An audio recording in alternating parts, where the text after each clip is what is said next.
A colaboração premiada é um tema que tem dominado praticamente a última década do processo penal brasileiro. O grande impulso da colaboração premiada se deu por dois fatores.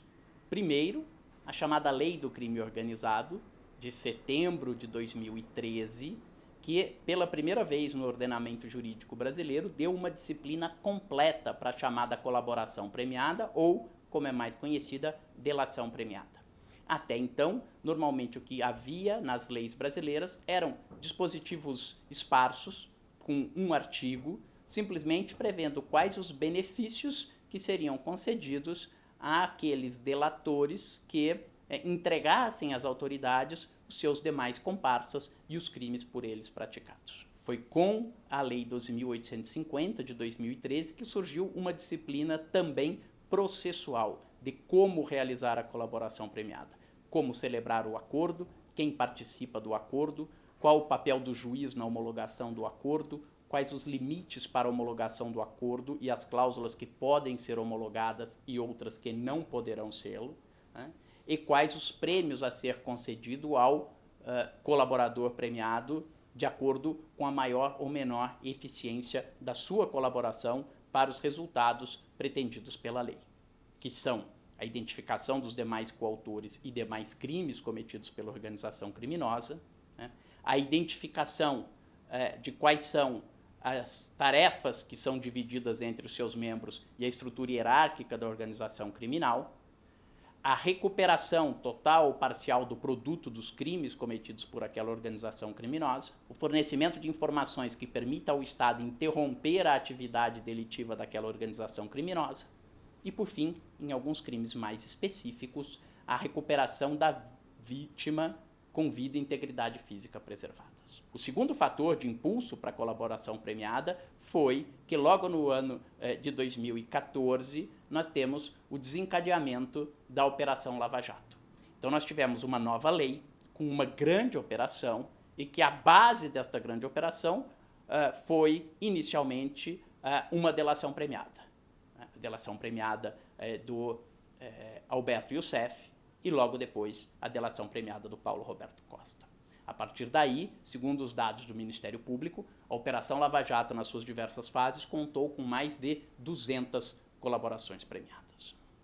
Na colaboração premiada, o colaborador, ou delator, como ele é costumeiramente chamado, confessa a sua prática delitiva, mas também realiza declarações incriminatórias de terceiras pessoas. Ele se auto-incrimina, mas também incrimina os seus parceiros de crime, os seus comparsas, os demais membros da organização criminosa. E daí surge a grande questão, que é qual o valor probatório que a palavra do colaborador ou delator terá em relação a estas terceiras pessoas acusadas por ele. A nossa lei, embora desconfiando da veracidade da colaboração premiada, admite que ela possa ser valorada. Aliás, dentro de uma ótica utilitarista que governa a colaboração premiada, não teria sentido não admitir que a palavra do colaborador pudesse ser valorada. A razão de ser da colaboração premiada, e mais, do prêmio que é dado a alguém sabidamente membro de uma organização criminosa, que confessa a prática delitiva e que ainda assim receberá uma pena atenuada ou em determinados casos poderá sair sem pena alguma, é que esta pessoa forneça às autoridades elementos, os primeiros passos, permita que a autoridade possa depois percorrer o caminho das pedras. Porque sem isso, sem informação de alguém de dentro da organização, muito provavelmente não se conseguiria investigar, processar e punir os membros daquela organização criminosa. Seja pelo pacto de silêncio, chamada omertá, seja pelo grande poder econômico das organizações criminosas, a sua capacidade de intimidação, ostensiva ou mesmo implícita, porque diante de uma organização criminosa as pessoas sabem que se testemunharem, que se fizerem algo que possa prejudicar a atividade dessa organização, normalmente sofrerão sérias retaliações, né? Diante de tudo isso, é muito difícil a persecução penal. E o Estado provavelmente não puniria ninguém. Então o Estado prefere dar um benefício a um ou a poucos criminosos, que receberão uma pena menor do que a que mereciam, mas colocando no outro prato da balança a quantidade de criminosos que serão condenados, os crimes que serão desvendados, o dinheiro que será recuperado, esta balança se reequilibra. Um benefício que pode ser grande para poucos, que serão punidos menos severamente, por um grande benefício para a sociedade, por desbaratar uma organização criminosa, punir seus membros, recuperar o dinheiro dos seus crimes. Então, esta é a razão de ser de se estabelecer isto. Mas é óbvio que se eu tenho alguém que é um criminoso, que confessa seu crime, esta pessoa ainda recebe um prêmio para fazer isto, a sua palavra está sendo colocada sob suspeita. O legislador admite a valoração, mas no início da lei dizia que ninguém poderia ser condenado exclusivamente com base nas palavras de um colaborador premiado. Isto significa, eu preciso de um elemento de corroboração, de um elemento externo. Então, se o colaborador diz que pagou propina a um funcionário público, ele vai apresentar um comprovante bancário do dinheiro que ele depositou para aquele funcionário público. Se ele pagou em dinheiro, X parcelas ao longo de 6 meses, ele vai apresentar um comprovante dos saques que ele fez na sua conta pessoal daquela importância na véspera das datas aprazadas. Eu vou ter uma testemunha que viu os pagamentos.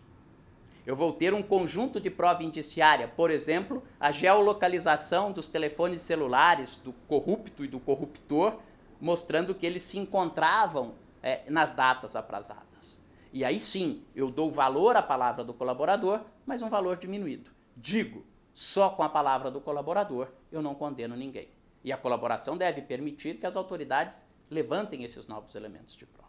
Mas isso era insuficiente, porque outras decisões muito significativas, como receber uma denúncia e começar um processo contra alguém, ou mais, decretar uma prisão preventiva e, portanto, colocar uma pessoa na cadeia, ou sequestrar todo o patrimônio de uma pessoa, tornando indisponível todo o seu patrimônio, afetando drasticamente o próprio investigado, sua família, essas medidas antigamente podiam ser adotadas exclusivamente com base nas palavras do colaborador.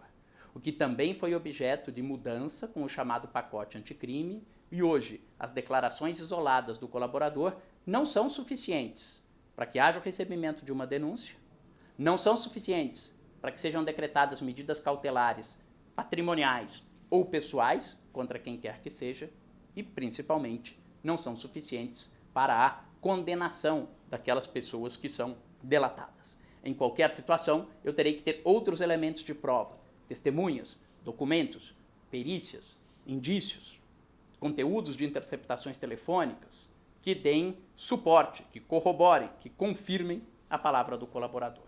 2 pontos, porém, não foram ainda tratados pelo legislador e têm sido discutidos pela jurisprudência.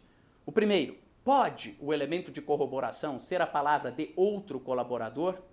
Por exemplo, eu tenho o colaborador A que delata o criminoso C. E eu tenho o colaborador B, que também delata o criminoso C. Neste caso, eu diria, esta pessoa estará sendo condenada só com base na palavra de colaborador? Sim ou não? A interpretação que me parece correta aqui é que isto não é possível. Quando a lei diz que desconfia da palavra do colaborador, ela não está dizendo da palavra de um colaborador, mas que a palavra de 2 ou 3 colaboradores seriam suficientes. Ela está duvidando desta espécie de prova. Os colaboradores, por natureza, tendem a fazer afirmações que podem não ser verdadeiras. E, portanto, o elemento de corroboração tem que ser algo externo, que não seja a palavra de outro colaborador. As chamadas colaborações cruzadas é o que nós acabamos de tratar neste caso de mais de um colaborador que corrobora a palavra de outro colaborador. O segundo aspecto diz respeito a se basta que eu tenha um único elemento de corroboração e tudo o que foi narrado pelo colaborador pode ser objeto de condenação. Não me parece, sob pena de esvaziar a regra. Eu tenho o colaborador que narra a prática do crime 1, 2 e 3 pelos acusados A, B e C. Se houver elemento de corroboração do crime 1, eu posso condenar alguém pelo crime 1. Mas se não há elemento do crime 2 ou 3, não posso condenar alguém pelo crime 2 ou 3. Se eu tenho elemento de corroboração do réu B, mas não tenho elemento de corroboração do réu A, posso condenar o réu B. mas não poderei condenar o réu A ou o réu C. Estes dois pontos estão estabelecidos na jurisprudência, mas ainda falta uma norma legal específica sobre eles.